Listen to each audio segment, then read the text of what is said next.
evening, ladies and gentlemen, and welcome to the Amos and Andy Show.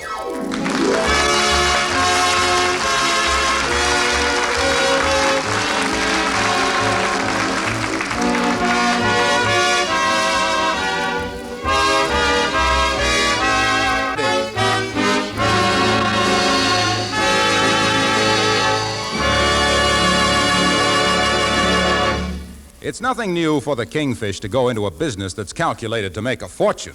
But when he deliberately considers going into a business where he would actually have to work, well, that's a radical departure. At the moment, Amos and Andy are in the office discussing the kingfish's contemplated venture. Look, Andy, I've been around the kingfish long enough to know the kind of businesses he goes into. No, I tell you, Amos, this time he's really serious. Why, he even putting his own money in the thing. Oh, he is, huh? Yeah, that's the truth. The deal calls for $348, and the only outside money he got to get is what he ain't got himself. How much is that? $345. Tell me, what kind of business is it, Andy?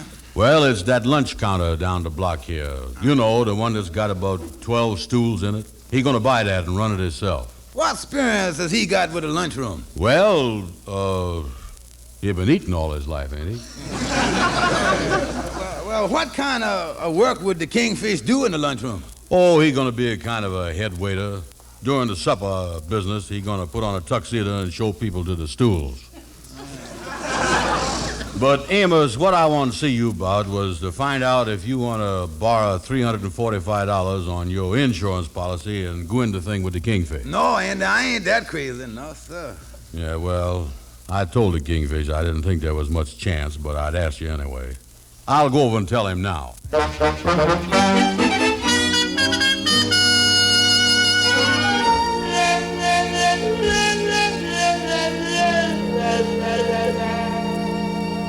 Oh, hello, Andy. Come in. Yeah, hello, Kingfish. I done talked to Amos, and he ain't interested. Yeah, well, that don't seem too important now, Andy. Something else has done happened. Yeah, well, you sure look down the dumps. What's the matter? Andy, you remember me speaking of Sapphire's brother, Leroy Hancock, my brother-in-law? Yeah, seems like I do. It's terrible, Andy. Sometime out of a clear sky, a man like me have more grief and sorrow heaped on him than he can bear. Life has got a funny way of treating a man. Don't seem like there's no justice. Well, what's the matter, Kingfish? Did your brother-in-law die? No, he coming to visit us. Typical brother-in-law, huh? That's right, and when I say that no-good bum Leroy Hancock is 100% obnoxious, I'm being conservative. Well, what kind of a looking fella is he, Kingfish? Well, to tell you the truth, I ain't never met him in my life. You see, he lived down in Oklahoma. I just judge by the letters he been writing. Always asking us, sending money and stuff, you know. Yeah. Well, what you gonna do about him coming up here? Well, then, I just can't have that fella hanging around our place, that's all. Now, here's what I thought I'd do. You see, Sapphire ain't seen this letter that he writ. She's in New Jersey visiting her aunt, and she gonna be gone till the middle of next week. Now, he say arriving at the Pennsylvania station at 4 o'clock this afternoon. Yeah, well, I wonder where he got the fare to come up here at. Oh, he wouldn't pay no fare. He must travel on them rods underneath the car there. Oh, yeah. I got a cousin that travels that way. Every time I goes down to train to see him off, I got to get down on my knees to wave goodbye to him.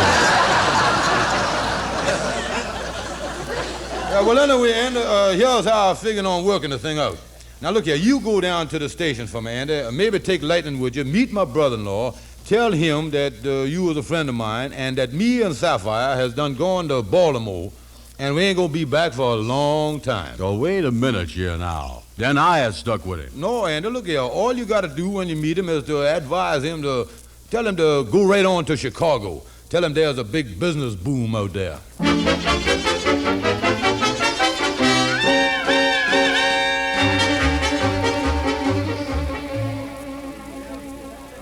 Miss Andy, how is we supposed to know the Kingfish's brother-in-law when we see him? Well, Lightning, from the way the Kingfish has got him figured, we are supposed to look for a man that is a total all-out bum. He's supposed to be about my size, I think.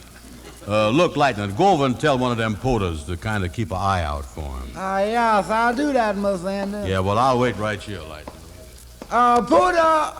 Porter. Yes, sir. I'm looking for a man here, kind of a big man. Do you know how he's dressed? Well, the only thing I can tell you is that he looked kind of like a bum. All right, I'll keep an eye out for him. A bum, huh? Say, wait a minute. Is that him standing over there? Oh, no, I'm looking for another man. That's Andy there. Well, I'll still keep looking. Thank you, Porter. Mr. Andy. Someone at the information desk to see Mr. George Kingfish Stevens. Hey, you hear that? Yeah. Yeah, that must be the Kingfisher's brother-in-law looking for us. Let's go over there. Now, look, if it is him, don't forget, the most important thing is to get him to go right on to Chicago. There's only one man standing there. That must be him. Yeah, he dressed pretty good. He must have come in a first-class boxcar. Wait a minute. Pardon me, sir. Is you Leroy Hancock? Yes, I'm Hancock. Oh, yeah. Well, my name is Brown. Your sister and brother-in-law had to go to Baltimore, and they asked me to come down here and meet you. Oh, well, that's very nice of you. How long is they going to be in Baltimore? Oh, they're going to be there indefinitely. Maybe longer than that, even. That's too bad. I'm awful anxious to see them. Yeah, well, Mr. Hancock, this is my assistant here, Lightning. Oh, glad to know you, Lightning. Welcome to New York, Mr. Hancock. There's a train leaving for Chicago on another track. Yeah, that's right. That's the beauty of coming to New York and leaving right away. The same peoples that come to the train to meet you can see you off. Well, bum voyage, Mr. Hancock. Oh, wait a minute. I'm trying to get my bearings here. I don't know whether I'm coming or going. Yeah, well, I can tell you. I'd just like to take it easy for a little while I think myself over here. I counted on seeing my sister and brother-in-law here. It's kind of a shock to me. Yeah, I guess it is at that. Well, I tell you what, Mr. Hancock, you can come up to my room and kind of calm down a little, and then you can fresh up and catch the night freight to Chicago. Well, I would like to go up to your room, all right. That'll give me a chance to collect my thoughts and sort of make some plans.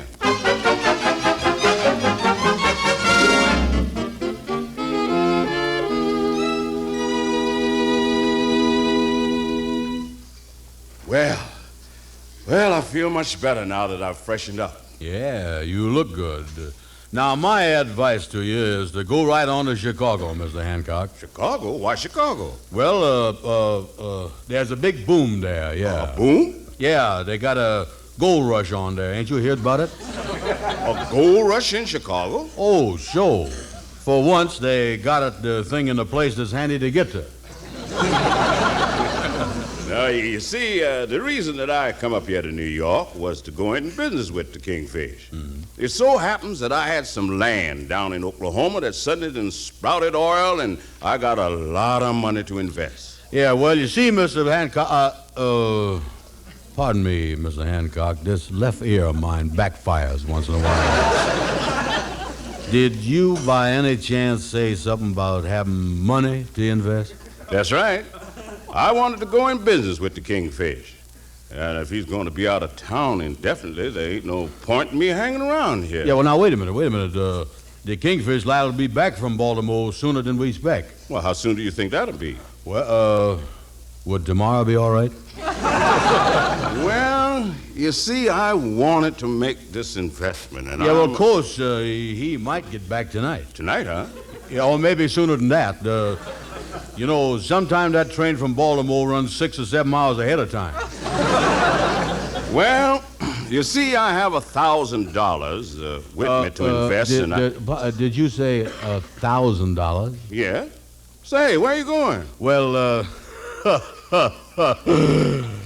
I think I hear that Baltimore train coming in now.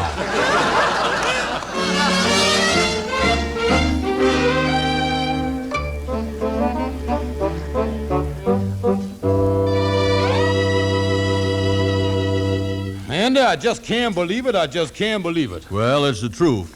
I see your brother-in-law rent the finest suite in the hotel and pay cash in advance. And he come up here in the train in a private compartment. Oh, boy, he got plenty of money, all right. Sweet fella, that Leroy. Yeah. Ain't nothing like money to sweeten a man up, is it? Tell me, you say that he checked into the Hotel Lennox? That's right. And he's waiting over there to hear from me about when you is getting back and he can get together with you. Yeah. I done even told him about the lunch counter and what a good investment it'll be. Hey, what you looking around for? Well, Andy, just trying to figure where we can put Leroy up here at the house.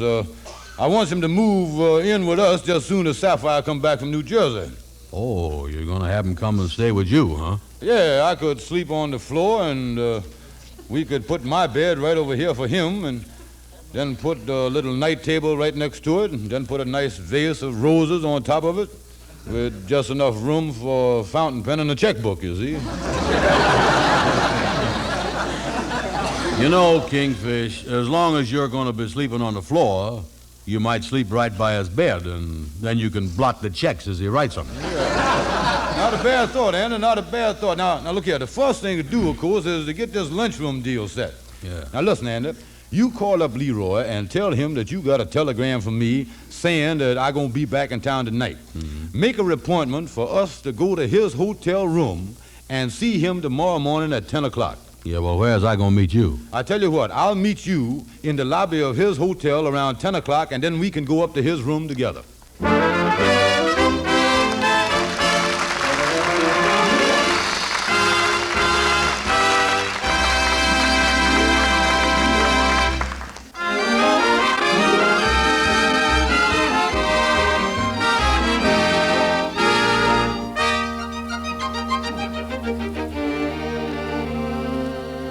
Well, it's a few minutes before 10 on the following day, and the scene is the lobby of the Hotel Lennox. Mr. Hancock has just come out of the elevator and walked over to the desk. Oh, clerk, Yes, Mr. Hancock. I'm expecting some friends very shortly. They're coming up to the room, but when they come to the desk with you, just tell them that I'm in the front part of the lobby. Yes, sir, Mr. Hancock. Pardon me, is this chair taken? No, sit right down, sir. Thank you. Nice day, isn't it? Yeah, pretty nice around New York this time of the year. Yeah. You from out of town? Yeah, just come in. Came up to see my sister and brother-in-law. Yeah, I got a brother-in-law, too. Funny lot, ain't they? Yeah, in a way, I guess. Take my brother-in-law. There's a fella that's been a chiseler and a bum all his life. Yeah? Well, I guess some of them are that way. Then all of a sudden, they come into some money, all of which go to show you that the dumber you is, the further you get in this world. Well, I wouldn't say that's always the case. Well, look at my brother-in-law. He didn't have a dime up till the time he got this money. Always writing us for a couple of bucks. My wife would have sent him $50 or $60 in this past year if it wasn't for me. Oh, you wouldn't let her, huh? Well, I'll tell you what I've done. When she give me the letter with the money that the mail to him, I'd always kind of steam the letter open a little bit and take the money out. I was a smart fella, ain't I? Well, fortunately, my brother-in-law isn't like that. He's a pretty nice fella, from what my sister tells me. No, don't believe it. They're all alike. He probably just as big a heel as the rest of them. Oh, well, it takes all kinds of people to make them. Oh, hello there. Is you gentlemen done met already? Oh, how do you do? Yeah, we just talking here informal, and I just telling the gentleman here about my no-good brother-in-law. Yeah, well, you telling him what? I say, I was just telling the gentleman here what a no-good chiseler my brother-in-law was before he come into that money, you know. Yeah. Yeah, he was telling me how he took money out of the letters his wife sent to his brother-in-law and... Yeah. And another thing I want to tell you. I wonder who won the ball game today. Speaking of my brother-in-law, Andy, is you sure that bum has got some money? Look, could I see you for a minute? Certainly, Andy. Pardon me, sir. Nice to spoke to you. I'll be right back, Mr. Hancock. All right, Mr. Brown. Andy, when you just spoke to the man there when you left, you used the name. Uh-huh. You used the name Hancock. Right. My brother-in-law is named Hancock. You is right. Was that my brother-in-law? You is dead right. I is dead. Right.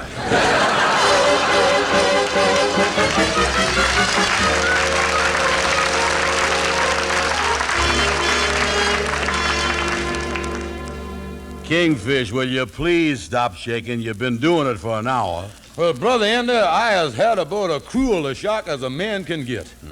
Telling my own wealthy brother-in-law right in the face that he is a chiseler.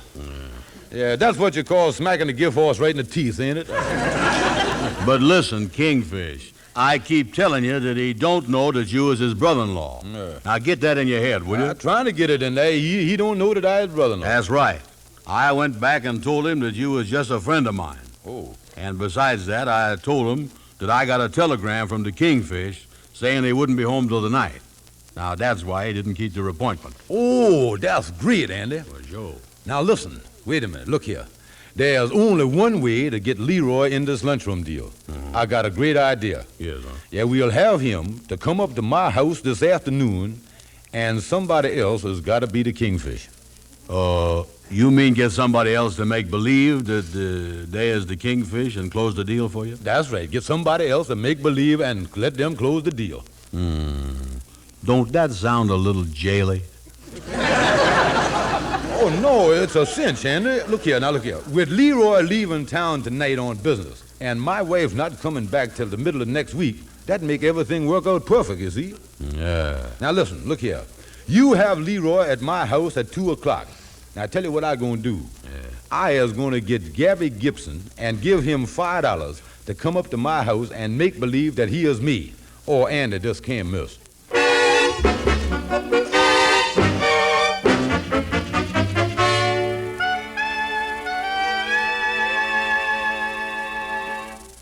Now, look here, Gabby. You got the whole idea straight now, ain't you? I got the whole idea. I'm going to be the Kingfish. I'm going to be the Kingfish. Yeah, that's right, that's right. Now, I is going to hide in this closet right here, and when my brother-in-law come in with Andy, I'll be in the closet. Now, I can hear what all y'all is talking about in the room here. And you say you're going to give me a signal. Go give me a signal. Yeah, that's right. I'm going to give you a signal. Now, look here. If he asks you a question that you don't know the answer to, I'll knock. Now, one knock like this, that means yes. I got you. And two knocks like this, that means no. One knock means yes, two knocks means no. One yes, two no. Yeah, that's the... wait a minute. There's Andy, my brother-in-law now. Now, don't forget, you is the Kingfish. Oh, I got you. Yeah, now, I'll go. I'll get in the closet here. You take care of it. Hello, Kingfish. How is you? This is your brother-in-law, Mr. Hancock. Glad to see you, Leroy. Glad to see you, my own dear brother-in-law. Let me hug you.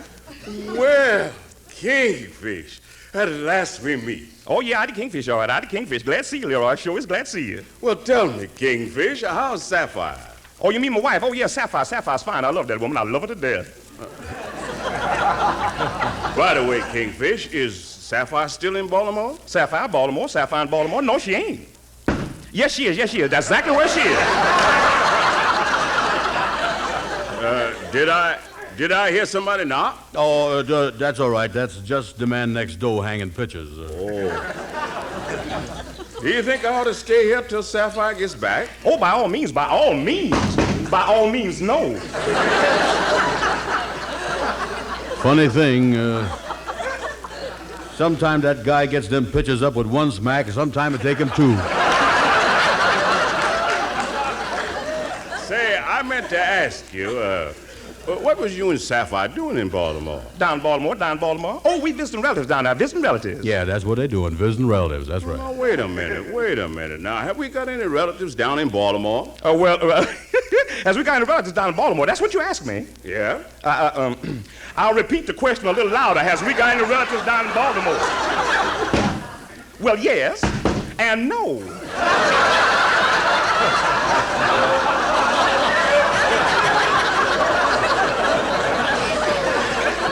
In other words, we has and we ain't. You see, there's so many places where we has relatives, and there's so many places where we ain't. It's hard to keep track of them.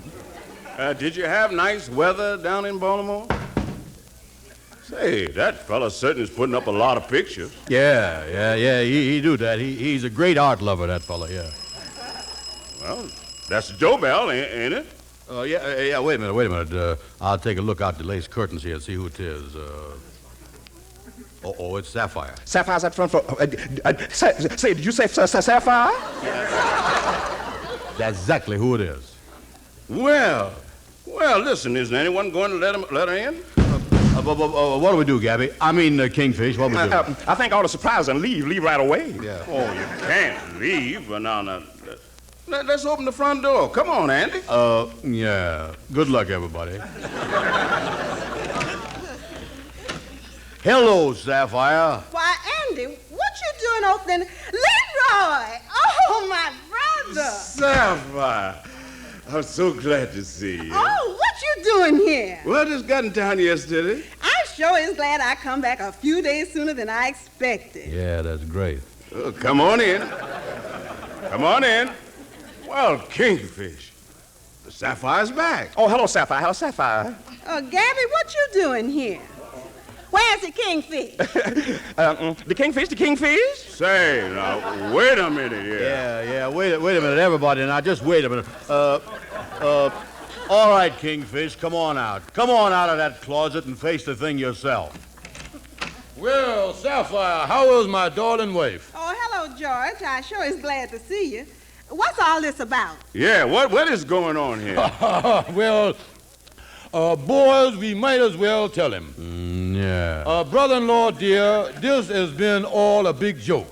You see, when I found out that you was coming to New York, we decided to make you an honorary member in our great fraternity, the Mystic Knights of the Sea. In other words, Leroy, dear, the joke started when I come over to meet you in the hotel lobby. I is your brother-in-law, the Kingfish, and Leroy, dear,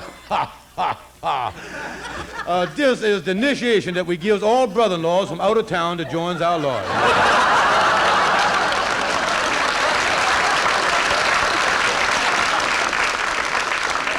Yeah, that's right. That's exactly what we do. And I always helps with initiation. I always helps, but I'm glad it's over. I'm glad it's over.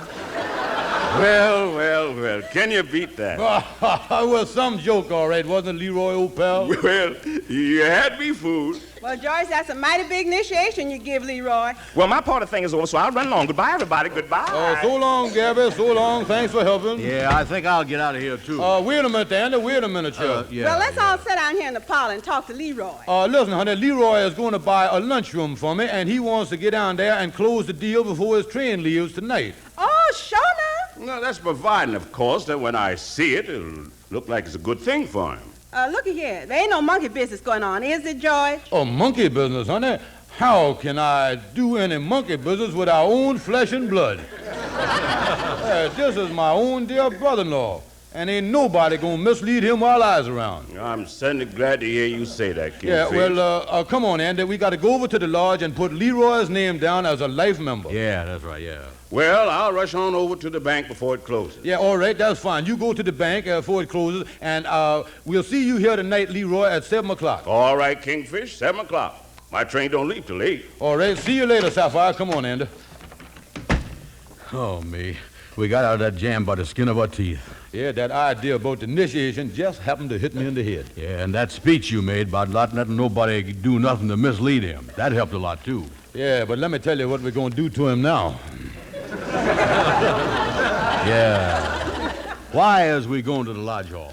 Andy, look here. I has got $15 that I was supposed to give to the landlord today for my rent. Now, I is going down to the lodge hall and get about 30 of them members that hang around there all the time and give them 50 cents apiece to go down to Oscar's lunchroom at 6 o'clock and order food. So the lunchroom will look so busy that Leroy will buy it. Kingfish, you is the most brilliantest chiseler I done ever know.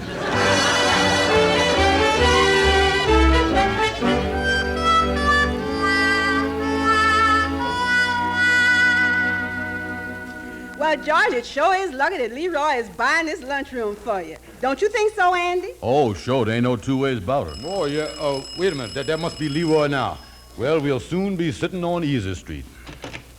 Come on in, Leroy.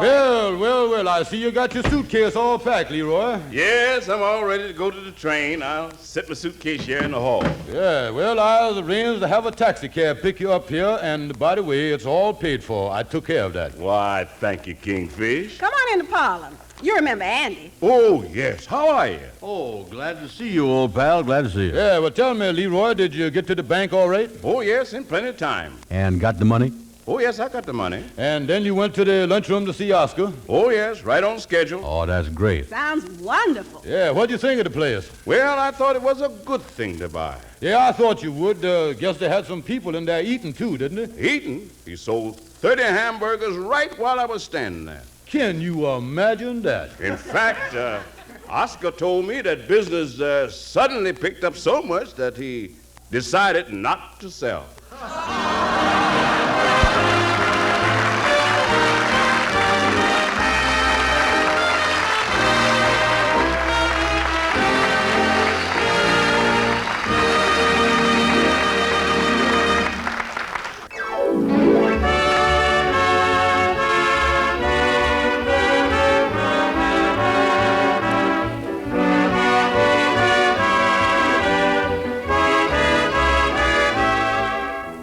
Be sure to tune in next Friday evening at this same time and hear the Amos and Andy Show when Andy tries to outsmart a lie detector. The Amos and Andy Show is broadcast to our armed forces everywhere. This is Harlow Wilcox with one more additional message and an important one. A pretty well-known guy, one Bob Hope, made an important statement the other day. Bob said, and I'm quoting, "I've seen a battalion of boys in from long days of desert fighting in North Africa snap to attention as the colors went down. They didn't say, yeah, it's too much bother." So when women here say that about saving used kitchen fats, I feel we're letting those boys down hard. Cooking fats are urgently needed to make medicine, gunpowder, shells, and bullets. Unquote. You get the point, ladies? Then remember, your meat dealer will pay you for them and give you 2 red ration points for each pound you turn in. Turn them in, won't you? Thank you, and good night.